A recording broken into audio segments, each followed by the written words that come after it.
ইসলামকে তো আমরা মুসলমানই জানি না, এজন্য তো সমস্যা। আমরা গলা লম্বা করে বলি আমি মুসলমান, আমি ইসলামের অনুসারী, নিজের ভাইয়ের বিরুদ্ধে আমরা ষড়যন্ত্র করি। আমরা ভাইয়ের মাল ঝেড়ে খাই, ভাইয়ের জমি দখল করি, ভাইয়ের নামে কেস দিই, বাপের নামে কেস দিই, মায়ের নামে কেস দিই, এই প্রতিবেশীর উপরে জুলুম করি।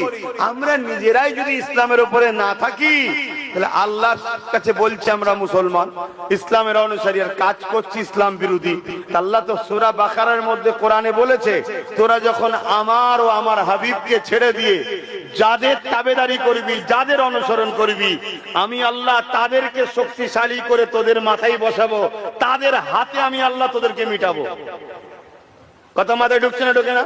ইসলামের ছেলে মেলায় যায়, ইসলামের ছেলে ফাংশনে যায়, ইসলাম ছেলে অন্য জাতির ধর্মীয় অনুষ্ঠানে যায়, ইসলামের ছেলেরা তাদের উৎসবে যায়, তাদেরকে ফলো করে, তাদের সঙ্গে হই হই করে, তাদের সঙ্গে সব কালচার তাদের মতো হয়ে গেছে, সব আদর্শ তাদের মতো হয়ে গেছে, তাদের মতো হিংসুক হয়েছে, তাদের মতো খুনি হয়েছে, তাদের মতো চরিত্রহীন হয়েছে, তাদের মতো গুন্ডা হয়েছে, তাদের মতো বদমাইশ হয়েছে। একটা কেউ মোহাম্মদ রসুলের আদর্শ অনুযায়ী আছে?